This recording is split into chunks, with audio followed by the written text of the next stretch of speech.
नमस्कार दोस्तों, स्वागत है आपका एक बार फिर से राजस्थान के जेबीएन एजुकेशन यूट्यूब चैनल पर।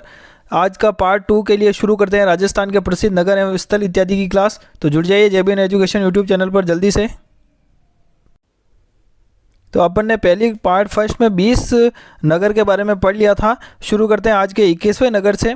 तो राजस्थान के प्रसिद्ध नगर, उनके बारे में संपूर्ण जानकारी एवं स्थल इत्यादि के जो टॉपिक पढ़ रहे हैं उसमें 21वां जो नगर है आपका, वह है आपका जैसलमेर। जैसलमेर के बारे में पढ़ते हैं।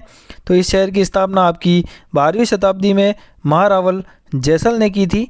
यह दुर्ग पीले पत्थरों से निर्मित होने के कारण सोनार किला भी इसको कहा जाता है।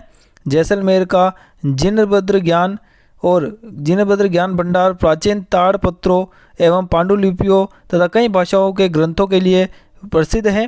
साथ ही इस शहर की हवेलियों के कारण इसको अलग से पहचान दी गई है। यहाँ पर पटो की हवेलियाँ, सालिम सिंह की हवेलियाँ, नतमल की हवेलियाँ अपने जरोखों, जालियों एवं शिल्प के लिए प्रसिद्ध है। जैसलमेर शासकों के निवास, बादल निवास व जवाहर विलास शिल्पकला के एक अद्भुत नमूने हैं। साथ ही रावल गढ़सी सिंह द्वारा गढ़सीसर सरोवर भी जैसलमेर में प्रसिद्ध है। तो एक बार फिर से जल्दी से देख लीजिए, एक बार फिर से पढ़ लेते हैं अपन। तो जैसलमेर के बारे में पढ़ रहे थे। जैसलमेर बारे के अपन देखते हैं, इस शहर की स्थापना कब की गई। तो 12वीं शताब्दी में महारावल जैसल ने की थी। यह दुर्ग पीले पत्थरों से निर्मित होने के कारण जैसलमेर के किले को सोनार का किला भी कहते हैं। जैसलमेर का आपका जिनभद्र ज्ञान भंडार प्राचीन ताड़पत्रों एवं पांडुलिपियों तथा कई भाषाओं के ग्रंथों के लिए प्रसिद्ध है। साथ ही इस शहर में कई तरह की हवेलियां हैं, जैसे कि पटो की हवेलियां, सालिम सिंह की हवेलियां, नतमल की हवेलियां अपने जरोखों, जालियों एवं शिल्प के लिए प्रसिद्ध है। जैसलमेर शासकों के निवास, बादल निवास, जवाहर विलास शिल्पकला के नमूने हैं। साथ ही रावल गढ़सी सिंह द्वारा गढ़सीसर सरोवर भी प्रसिद्ध है। चलिए आगे देखते हैं। 22वां नगर अब आपके सामने है। 22वां नगर क्या है? तो 22वां नगर आपका है जोधपुर। जोधपुर के बारे में पढ़ते हैं। तो इस नगर की स्थापना किसने की थी? तो राव जोधा ने 1459 में की थी। इस दुर्ग का निर्माण राव जोधा ने प्रारंभ किया था। इस दुर्ग को मयूर ध्वज के नाम से जाना जाता है। इस दुर्ग में मोती महल, फूल महल, चलिए आगे देखते हैं। मोती महल, फूल महल और चामुंडा देवी का मंदिर दर्शनीय है। दुर्ग के पास ही जसवंत थड़ा है। दुर्ग के पास ही, मतलब नीचे से थोड़ा इधर जसवंत थड़ा है, जहां महाराणा जसवंत सिंह द्वितीय की याद में बनवाया गया था। यहाँ का उमेद भवन, चित्तर पैलेस भी प्रसिद्ध है और यह नगर सूर्य नगरी के नाम से प्रसिद्ध है। तो आपको जोधपुर के बारे में याद रखना है। जोधपुर का जो किले का निर्माण या जोधपुर शहर की स्थापना 1459 में राव जोधा द्वारा की गई थी। यहाँ पर कई दर्शनीय स्थल हैं, जिसमें चामुंडा देवी का मंदिर है, दुर्ग के पास ही जसवंत थड़ा है, और जहाँ पर ये किसकी याद में बनाया था? जसवंत सिंह द्वितीय की याद में बनवाया गया था। और यहाँ पर उमेद भवन, चित्तर पैलेस भी प्रसिद्ध है और ये नगर सूर्य नगरी के नाम से प्रसिद्ध है। तो चलिए अगला देखते हैं। जो 23वां नगर आपके सामने है वह है आपका झालरापाटन, झालावाड़। चलिए बढ़ते हैं जल्दी से। झालरापाटन के बारे में यह है, कोटा राज्य के प्रधानमंत्री जालिम सिंह द्वारा बसाया गया था। किसके द्वारा बसाया गया? तो कोटा राज्य के जो प्रधानमंत्री थे जालिम सिंह, उनके द्वारा झालरापाटन को बसाया गया था। यहाँ पहले 108 मंदिर थे, जिनकी झालरों एवं घंटियों के कारण इस कस्बे का नाम झालरापाटन रखा गया था। यहाँ का सूर्य मंदिर वर्तमान में 7 सहेलियों के मंदिर के नाम से प्रसिद्ध है और यहाँ शांतिनाथ का मंदिर भी है। तो मोस्ट इम्पोर्टेंट है, काफ़ी जो सीधे एग्जाम में क्वेश्चन आते हैं वही आपके सामने इस क्लास में आपको बताए जाएंगे। तो आप वापस देख लीजिए एक बार झालरापाटन का। यहाँ जो कोटा के प्रधानमंत्री थे वहाँ जालिम सिंह द्वारा, उनके द्वारा इसको बसाया गया था। यहाँ पर पूर्व में 108 मंदिर होते थे, जिनकी झालरों एवं घंटियों के कारण इस कस्बे का नाम झालरापाटन हुआ। यहाँ का सूर्य मंदिर वर्तमान में 7 सहेलियों के नाम के मंदिर से नाम से प्रसिद्ध है और यहाँ एक शांतिनाथ का मंदिर भी स्थित है। चलिए चलते हैं। अगला जो नगर है आपका वह है आपका टोंक। टोंक के बारे में पढ़ते हैं। तो टोंक को 17वीं शताब्दी में एक ब्राह्मण ने 12 गाँवों को मिलाकर इस शहर की स्थापना की थी। आमिर खान ने 19वीं शताब्दी के प्रारंभ में इस शहर की स्थापना की। इस शहर की सुनहरी कोटी पच्चीकारी एवं मीनाकारी के लिए प्रसिद्ध है। तो छोटा सा है आपका ये टोंक नगर। इसके बारे में कुछ छोटी सी इन्फॉर्मेशन आपको याद रखनी है, एक बार फिर से देख लीजिए। टोंक जो कि 17वीं शताब्दी में एक ब्राह्मण ने 12 गांवों को मिलाकर इस शहर की स्थापना की थी। बाद में सही से या इसका जो प्रमाण मिलता वह है आपका अमीर खान ने 19वीं शताब्दी के प्रारंभ में इस शहर की स्थापना की थी। इस शहर की सुनहरी कोठी अपनी पच्चीकारी एवं मीनाकारी के लिए प्रसिद्ध है। चलिए अगला जो आपका शहर आ रहा है वह आपका है डूंगरपुर। डूंगरपुर के बारे में पढ़ते हैं। जो आपका 25वां नगर आ रहा है वह डूंगरपुर है। रावल वीर सिंह ने 14वीं शताब्दी में डूंगरपुर की स्थापना की थी। किसने की थी? तो रावल वीर सिंह ने 14वीं शताब्दी में डूंगरपुर की स्थापना की थी। इस शहर को वागड़ राज्य की राजधानी होने का गौरव प्राप्त हुआ है। यह अपने मध्यकालीन मंदिरों, हरे रंग के पत्थरों की मूर्तियों आदि के कारण प्रसिद्ध रहा है। यहाँ का उदय विलास, कौन सा विलास? यहाँ का उदय विलास पैलेस सफ़ेद संगमरमर एवं नीले पत्थरों से बना है, जो कि अपनी नक्काशी और झरोकों के लिए प्रसिद्ध है। तो एक बार फिर से जल्दी से देखिए।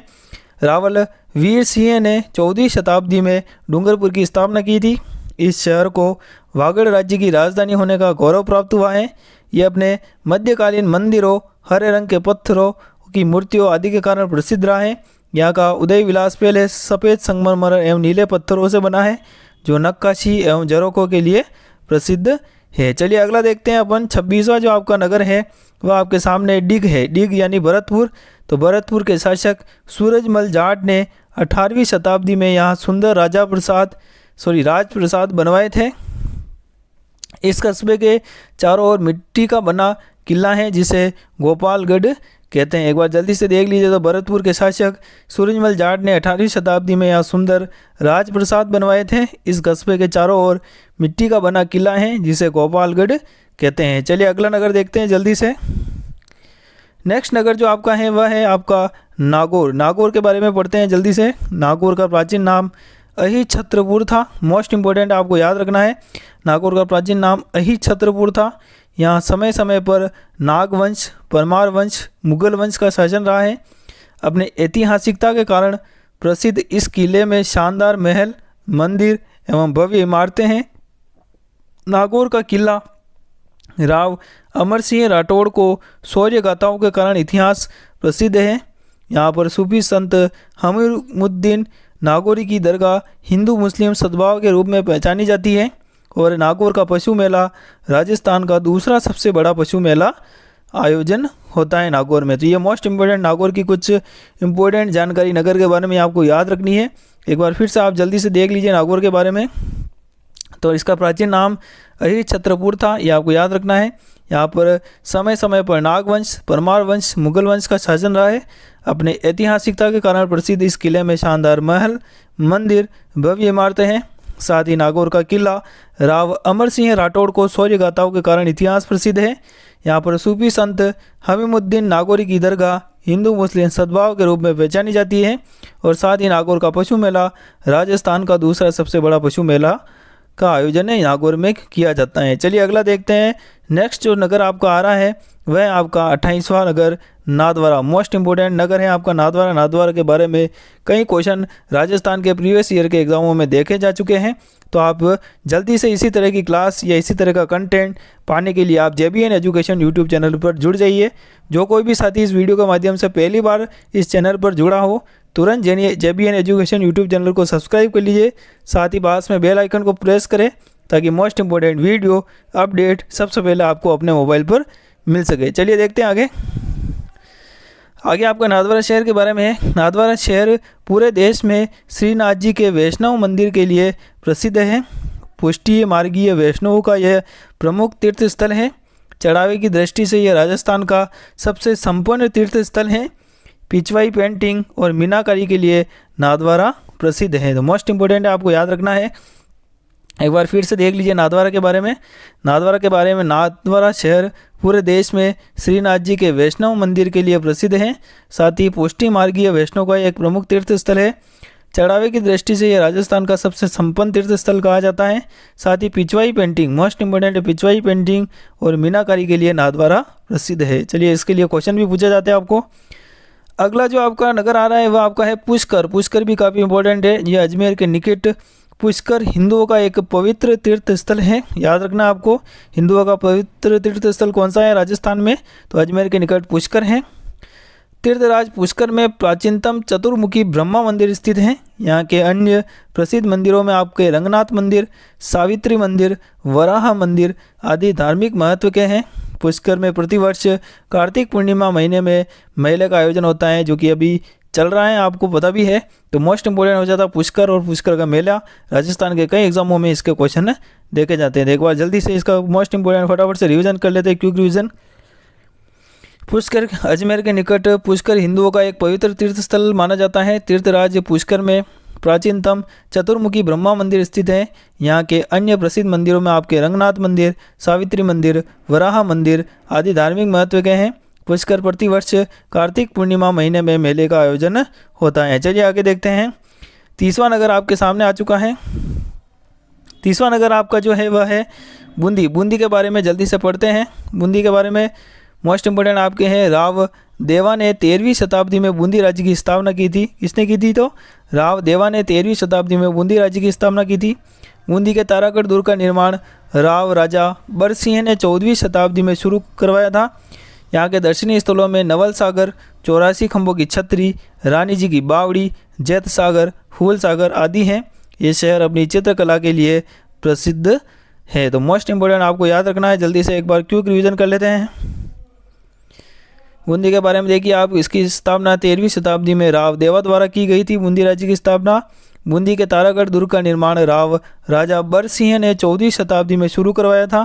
यहाँ के दर्शनीय स्थल में आपको नवल सागर, 84 खंभों की छतरी, रानी जी की बावड़ी, जैत सागर, फूल सागर आदि है। यह शहर अपनी चित्रकला के लिए प्रसिद्ध है। चलिए, और आपको अगर याद नहीं होता हो, अगर आपको फास्ट लगता हो तो वीडियो को पॉज या अपनी स्पीड को धीरे करके आप देख सकते हैं। चलिए आगे देखते हैं। आगे जो आपका नेक्स्ट नगर वो आपका आ रहा है, वह है आपका 31वां नंबर का नगर जो है वह है आपका बाड़ोली। बाड़ोली नगर के बारे में अपन जल्दी से देखते हैं। बाड़ोली कहाँ पर है? तो चित्तौड़गढ़ में स्थित है। तो जल्दी से देखते हैं। बाड़ोली के लिए चित्तौड़गढ़ जिले में रावतबाटा के निकट बाड़ोली हिंदू मंदिरों के लिए प्रसिद्ध है। यह मंदिर आपके गणेश जी के, विष्णु शिव जी के, महिषासुर मंदिनी आदि को समर्पित है। तो मोस्ट इंपोर्टेंट आपको याद रखना है। बाड़ोली के शिव मंदिर आपको पता है, काफ़ी इसके बारे में क्वेश्चन पूछा जाता है। यहाँ पर बाड़ोली से कुछ मूर्तियाँ चोरी भी हुई थी, आपको ये सब भी पता है। तो चित्तौड़गढ़ जिले में रावतबाटा के निकट बाड़ोली हिंदू मंदिरों के लिए प्रसिद्ध है। यह मंदिर आपके गणेश जी के, विष्णु शिव जी के, महिषासुर मंदिनी के आदि के समर्पित होते हैं। चलिए अगला देखते हैं। जो नेक्स्ट नगर आपका वह आ रहा है वह है आपका बीकानेर। बीकानेर के बारे में जल्दी से देखते हैं। तो बीकानेर, इसकी स्थापना आपकी राव बीका ने की थी। राव बीका ने इस शहर की स्थापना की थी। यहाँ के 16वीं शताब्दी के शासक राय सिंह ने बीकानेर के जूनागढ़ दुर्ग का निर्माण करवाया था। यह दुर्ग अपने स्थापत्य कला, चित्रकारी के लिए प्रसिद्ध है। लाल और सफ़ेद पत्थरों से निर्मित रतन बिहारी जी का मंदिर, लालगढ़ पैलेस, पार्श्वनाथ का ऐतिहासिक जैन मंदिर प्रसिद्ध है। बीकानेर के अनूप पुस्तकालय पांडुलिपियों एवं पुस्तकों के लिए प्रसिद्ध है। आपको चलिए याद रखना है। एक बार जल्दी से क्विक रिवीजन कर लेते हैं। 32वां नगर अपन ने बीकानेर पढ़ा है। तो बीकानेर की स्थापना किसने की थी? तो राव बीका ने इसकी स्थापना की थी।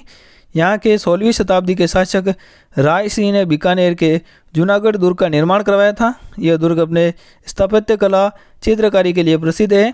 लाल एवं सफ़ेद पत्थरों से निर्मित रतन बिहारी जी का मंदिर, लालगढ़ पैलेस, पार्श्वनाथ का ऐतिहासिक जैन मंदिर प्रसिद्ध है। बीकानेर का अनूप पुस्तकालय पांडुलिपियों एवं पुस्तकों के लिए प्रसिद्ध है। चलिए अगला जो नगर आपके सामने है वह है आपका भरतपुर। भरतपुर के बारे में पढ़ते हैं जल्दी से। तो राजस्थान के पूर्वी प्रदेश द्वारा भरतपुर की स्थापना 18वीं शताब्दी के उत्तरार्ध में जाट शासक किसने की थी? बदन सिंह ने इसकी स्थापना की थी। भरतपुर का किला अपनी अभेद्यता के कारण लोहागढ़ दुर्ग के नाम से प्रख्यात है। यहाँ के दर्शनीय स्थलों में आपके गंगा मंदिर, लक्ष्मण मंदिर, जामा मस्जिद, विश्व प्रसिद्ध केवलादेव राष्ट्रीय उद्यान भी भरतपुर में स्थित है। एक बार जल्दी से आप क्विक रिवीजन कर लीजिए। तो भरतपुर की स्थापना आपकी किसने की थी? तो जाट शासक बदन सिंह ने की थी। साथ ही भरतपुर का किला अपनी अभेद्यता के कारण इसको लोहागढ़ दुर्ग का नाम से प्रख्यात है। यहाँ के दर्शनीय स्थल में आपको गंगा मंदिर, लक्ष्मण मंदिर, जामा मस्जिद और विश्व प्रसिद्ध केवलादेव राष्ट्रीय उद्यान भी आपको भरतपुर नगर में आपको देखने को मिलेगा, जो कि प्रसिद्ध है भरतपुर नगर का। चलिए आगे देखते हैं। अगला जो आपका नगर है वह है आपका 34 नंबर का आपका भीनमाल। भीनमाल के बारे में पढ़ते हैं जल्दी से। तो जालौर जिले में स्थित है भीनमाल। तो जालौर जिले में आपके स्थित भीनमाल का संबंध प्राचीन इतिहास से रहा है। संस्कृत के प्रख्यात कवि माघ ने अपने ग्रंथ शिशुपाल वध की रचना कहाँ की थी? तो भीनमाल नगर में की थी। और चीनी यात्री हेनसांग ने भी भीनमाल की यात्रा की थी। यही इस नगर के लिए इम्पोर्टेंट है, आपको याद रखना है। तो जालौर जिले में स्थित भीनमाल का संबंध आपके प्राचीन इतिहास से रहा है। और संस्कृत के प्रख्यात कवि कौन थे? कवि माघ ने अपने ग्रंथ जो का नाम था उसका शिशुपाल वध, उनकी रचना भीनमाल नगर में की थी।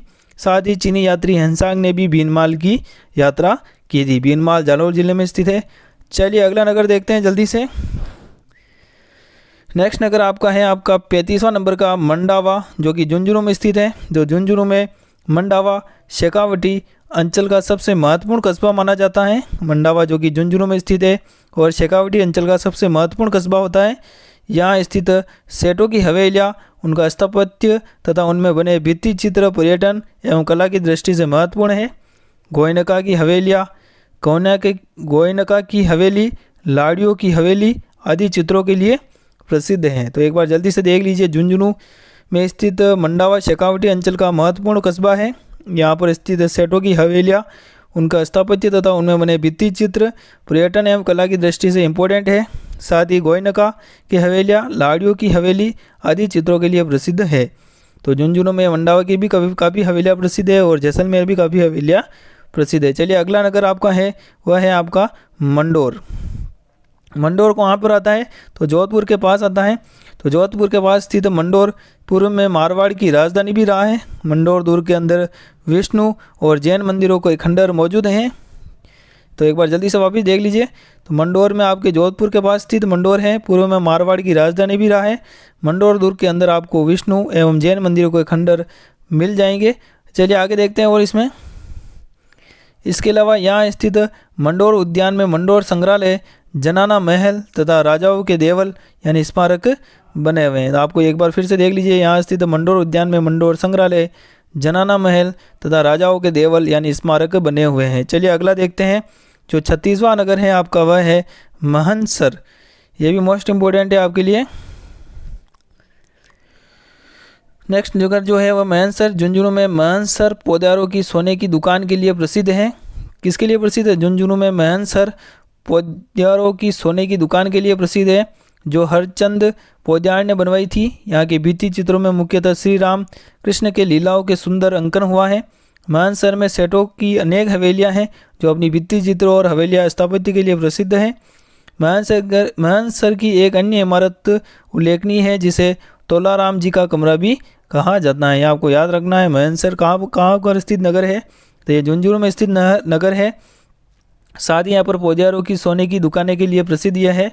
हरचंद पौधार ने इसको बनवाया था। यहाँ की भित्ति चित्रों में श्री राम और कृष्ण की लीलाओं का सुंदर अंकन मिलता है। साथ ही यहाँ पर सेठों की अनेक हवेलियाँ हैं जो अपनी भित्ति चित्रों और स्थापत्य के लिए प्रसिद्ध है। इसके अलावा महनसर की अन्य इमारत एक जो प्रसिद्ध है उसका नाम है आपका तोलाराम जी का कमरा, वह भी आपकी प्रसिद्ध है। चलिए अगला देखते हैं। अगला जो नगर आपका वह है आपका रणकपुर। रणकपुर जो कि पाली जिले में स्थित रणकपुर अपने जैन मंदिरों के लिए प्रसिद्ध है। यहाँ का मुख्य मंदिर प्रथम तीर्थंकर आदिनाथ यानी ऋषभ देव जी का है। इनका चतुर्मुखी प्रतिमा होने के कारण इसे चौमुखा मंदिर भी कहते हैं। इसके अलावा इस मंदिर का निर्माण महाराणा कुंभा के शासनकाल में सेठ धरण शाह ने 15वीं शताब्दी में इनका करवाया था। इस मंदिर में 1444 स्तंभ मौजूद हैं। एक बार फिर से क्विक रिवीजन कर लेते हैं रणकपुर का। तो रणकपुर कहाँ पर स्थित है? तो पाली जिले में स्थित रणकपुर अपने जैन मंदिरों के लिए प्रसिद्ध है। यहाँ का मुख्य मंदिर प्रथम तीर्थंकर आदिनाथ यानी ऋषभ देव जी का है। इनकी चतुर्मुखी प्रतिमा होने के कारण इसको चौमुखा मंदिर भी कहते हैं। इस मंदिर का निर्माण महाराणा कुंभा के शासनकाल में सेठ धरण शाह ने 15वीं शताब्दी में इसका करवाया था और इस मंदिर में 1444 स्तंभ मौजूद है। चलिए चलते हैं अगले नगर की तरफ। नेक्स्ट नगर आपका है रामदेवरा। जो 38वां नंबर का आपका नगर है वह आपका रामदेवरा है। इसके बारे में पढ़ते हैं। तो जैसलमेर जिले की पोखरण तहसील में अवस्थित रामदेवरा लोक संत रामदेव जी की एक समाधि स्थल के रूप में प्रसिद्ध है। यहाँ रामदेव जी का भव्य मंदिर बना हुआ है। यहाँ पर आपका भाद्रपद शुक्ला तृतीया से एकादशी तक मेला बढ़ता है रामदेव जी का। तो बोलिए रामसा पीर की जय। चलिए एक बार फिर से क्विक रिवीजन कर लेते हैं आप। 38वें नंबर का रामदेवरा शहर जो कि जैसलमेर जिले की पोखरण तहसील में अवस्थित रामदेवरा लोक संत अपने रामदेव जी की यहाँ पर समाधि स्थल है।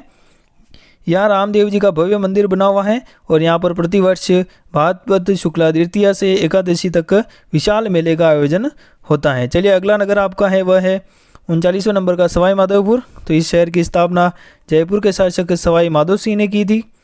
यहाँ का रणथंभौर किला हमीर चौहान की वीरता का साक्षी रहा है। रणथंभौर में 1301 में अलाउद्दीन खिलजी के आक्रमण के दौरान राजपूत स्त्रियों द्वारा किया गया जौहर राजस्थान के पहले साके के रूप में विख्यात है। दुर्ग में त्रिनेत्र गणेश जी का भव्य मंदिर भी स्थित है। एक बार क्विक रिवीजन करते हैं जल्दी से।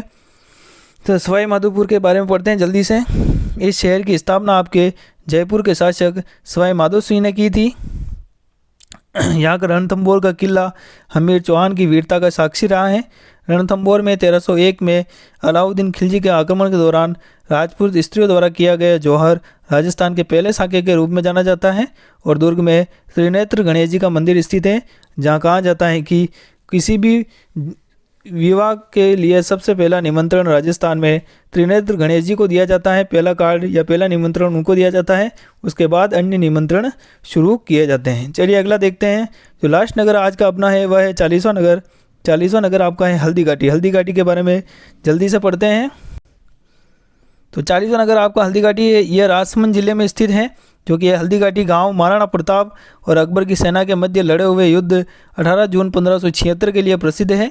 युद्ध स्थली को राष्ट्रीय स्मारक घोषित किया गया है। एक बार जल्दी से देख लीजिए आप हल्दीघाटी के बारे में। तो ये राजसमंद जिले में स्थित हल्दीघाटी गांव महाराणा प्रताप और अकबर की सेनाओं के मध्य लड़े युद्ध 18 जून 1576 के लिए प्रसिद्ध है। युद्ध स्थली को राष्ट्रीय स्मारक भी घोषित किया गया है। तो ये थे राजस्थान के अपने टोटल 40 नगर। इनके बारे में मैंने आपको शॉर्ट में मोस्ट इम्पोर्टेंट वन लाइनर के रूप में मैंने आपको बताए हैं, जो कि कई एग्जाम में पूछे गए हैं या पूछे जाने के योग्य हैं। तो आपको इनको जल्दी से क्विक रिवीजन कर लेना है। आप स्पीड धीरे करके या फिर स्क्रीनशॉट लेके याद भी कर सकते हैं, या 2 या 3 बार इस क्लास को देखकर आप इसी क्लास में याद कर सकते हैं। तो दोस्तों इस प्रकार इस वीडियो अगर यह वीडियो आपको पसंद आया हो तो आप वीडियो को लाइक करें, अपने सभी दोस्तों भाइयों के साथ इस वीडियो को ज़्यादा से ज़्यादा शेयर करें। जो कोई भी पहली बार चैनल पर जुड़ा हो चैनल को सब्सक्राइब कर लीजिए।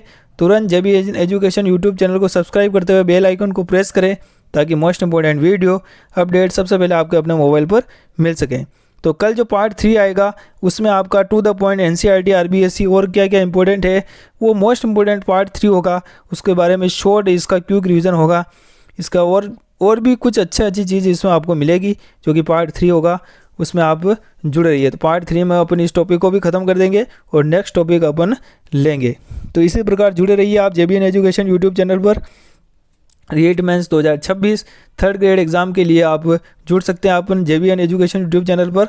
आपको यहाँ पर राजस्थान अध्ययन के लिए वन लाइनर के रूप में सभी टॉपिक पर ऐसे ही प्रोवाइड करवाया जाएगा। तो जुड़ जाइए आप इस चैनल पर। मिलते हैं राजस्थान की अगली पार्ट 3 में क्लास में। तब तक के लिए आप जुड़े रहिए और मस्त रहिए और अपने परिवार का ख्याल रखिएगा, अपना भी ध्यान रखिएगा। मिलते हैं अगले पार्ट में। तब तक के लिए जय हिंद, जय भारत, जय राजस्थान।